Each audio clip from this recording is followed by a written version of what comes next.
Hello, welcome to Introduction to Logic. My name is Lucas Struble, and obviously I'm the instructor for this course. A little bit about me. I've been teaching logic for a long time, over 10 years. I just started teaching logic online in the last year or so. I really enjoy it, and I'm looking forward to this semester. So, in this video, I'm going to talk a little bit about the general course structure, and then so you'll know how to get started with the course. So, usually we'll have 2 units per week, and they'll be released on Monday and Friday mornings. As you'll see, as you've already seen on the Canvas site, a bunch of them are up already. But going forward, they'll always be released at least by the Monday or Friday of the relevant week. And then there'll be 2 homework assignments, or 2 sets of homework assignments due every week, most weeks anyway. And they'll be due Thursday and then Sunday at midnight. There may be fewer than that, but that will normally be, you'll have 2 or homework clusters, and we'll talk more about the different sorts of things you'll be doing for homework.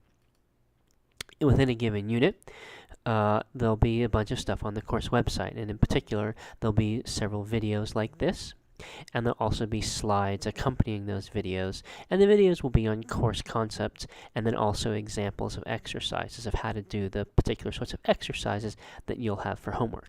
And if you look directly beneath this video on the course website, you'll see that the slides for this video, you can download them, and they're in PowerPoint format. So if you'll find those helpful because they'll have a lot of notes, and you can, for example, if you wanted to, you could download them and print them out and take notes on them, but at least you have a record besides the video of what the lectures are about from those PowerPoint files. Also, there'll be readings from the text, and I'll talk a little bit more about getting the text and so on, but every week or every unit you'll have reading. Not a huge amount actually for this class, but you will have reading. And then you'll have exercises, and those will be either in a free program called Logic 2010. I'll talk about that. And there'll also be exercises you have to do on Canvas, little quizzes, and participating in required discussions, among other things. Your course grade will be from homework exercises, both on Canvas and in Logic 2010, and then there will be some exams during the course of the semester, and together those will all make up your course grade. And I'll talk a little bit more about that later on in this video as well. So the text. We're using a text called Shantila's Inside Logic, written by Marvin Belzer. This is free, which is great. And it's available in the modules on Canvas. And so what you'll see is that in each module, usually at the top of the module, the first thing will be a file that you can download, and it will be the reading for that unit. In this case, in this module, the first 2 chapters, and they're not very long, are at the bottom of this module. But in general, they'll be the very first thing in the module. So you just click on that. That will download a Word document for you. There's another text which you can consult if you want to, but I won't be assigning readings from it, and that's associated with the logic program. It's called An Exposition of Symbolic Logic. It's written by Professor Terry Parsons, and you can get that through the main menu of the Logic 2010 program, which we'll learn about. So that program, it's a free software, also nice, more free stuff, always good. You'll do a lot of your homework in it. Not all of it, some on the Canvas site, but you'll do a lot of your homework in that program. And I'll discuss it more in the next unit. In this unit, I'll just talk, in another video, I'll talk about just how to get the program and how to set up an account in it. So you'll see what that's like later in more detail. The homework exercises, you'll be doing usually 2 groups a week. So they're regular and they're very important. So they're due Thursdays and Sundays, usually at 11:59 p.m. Some of them will be on Canvas. Most of them will be in the Logic 2010 program. Probably 80 to 90% of the homework points will be through the Logic 2010 program, with the remainder on Canvas. And the assignments will be listed on an assignments page in Canvas, and then there's also a separate assignments page that's associated with the Logic 2010 program, which again you'll be learning about. But the first place to go is always on the Canvas site. There'll be a listing of all the assignments, and those will show up in your Canvas calendar as well.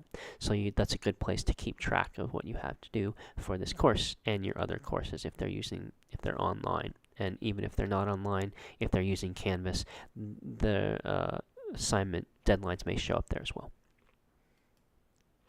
So the Canvas website has a lot of stuff on it. It has the course syllabus, so you'll want to review that. It has the text in the different modules. It has discussion boards. You'll be doing discussions about sort of online learning, and then discussion boards with other students on how your work is going, and then also you can ask me or anybody questions about particular problems that you're having. But there will be some required discussions, and then also optionally, if you want to ask questions about whatever, it's there for that as well. There'll be all the units or what they're called in the Canvas website, modules. There's a piece of technology called Confer Zoom, which is video conferencing software, and we'll mostly use that. Though I'll have video office hours and otherwise be available for appointments, and they'll use that technology, which again is free, and you can get at it through the website, and there'll be more information about how to do that. And the assignments list, very important, that's on the Canvas site. And as I said, some of the homework exercises. In fact, most of your homework exercises for this first unit are on Canvas. So just how is your course grade calculated? So you're going to get a percentage. And how is that percentage calculated? Well, so I'll add up the points you've earned on Canvas and the points you've earned on Logic 2010, and that'll be your total number of points. And then I'll add up the total number of possible points that could have been earned on Canvas and the total number of points that could have been earned in Logic 2010. So I'll have your total points and possible total points, and just divide and then take the percentage. What percentage of the total possible points did you earn? And that will then get converted into a letter grade using this fairly standard scale. 100 through 90 is an A, 89 through 80 is a B, 79 through 70 is a C, 69 through 60 is a D, and 59 through 0 is an F, which none of you need to get. You're all perfectly capable of doing very well in this course. So I plan, if I can all avoid it, to not have to assign any of the lower grades. So we'll stay in touch about that. Video office hours. They'll be Tuesday from 8 to 9 p.m. You may not, and those are good for asking all sorts of questions. One particularly good thing to do is if you've been able to work on the homework and you're stuck on stuff, come to the video office hours and ask me about the problems you're having trouble with, and ask other students about the problems you're having trouble with. And also by appointment at all sorts of other times. If you can't make that time, that's fine. Email me and we can make an appointment and we can meet at a different time. And we'll use this Zoom program. And one of the nice things about Zoom is it allows for screen sharing, which is helpful because we're doing all this work in the Logic 2010 program, and it's a hassle to talk about it when we can't see each other's screens. So it's a very nice technology. I highly recommend it. Come to office hours, either the regularly scheduled ones, or make appointments with me. And really good to help you with your work, anything you have questions about. And they're really for you. Whatever level you're at, however you're feeling, if you're feeling like, oh, this is going well, but I have a little question, or oh, I have no idea what's going on, or oh, I've fallen behind, those are all good reasons to come to office hours and talk to me. So what do you need to do? So you're going to need to watch the videos and review the associated slides in the sort of active unit. You'll need to read the text, whatever the assigned reading is. You'll need to do the assigned exercises, and then ask me questions, as I've been saying, on the discussion board or on video conferences. And I prefer that you not email me in general.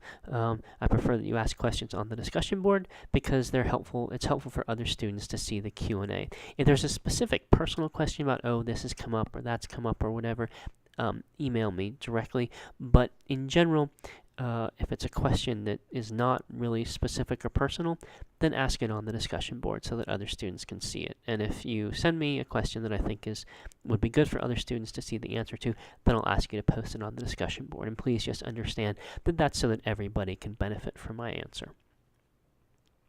So for this particular week, for this unit, for Thursday, you'll need to watch the other videos in the first module. You'll need to read chapters 1 and 2 of the text. As I said, those can be downloaded from this module. There's a quiz on chapters 1 and 2, so you'll need to take that.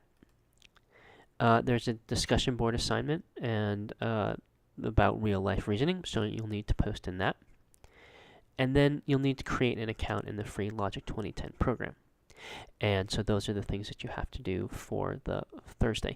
And then there will also be assignments for Sunday, and those will be talked about in the next module. And also, if you look on the assignment list, you'll actually know for Monday, because Sunday is Labor Day, or Monday's Labor Day. We have this long weekend. So while the assignments are normally due on Sunday, the first assignment, the second assignment will be due at the end of Monday instead, just to give you some time over that weekend.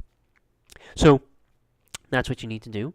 If you have any questions, please let me know.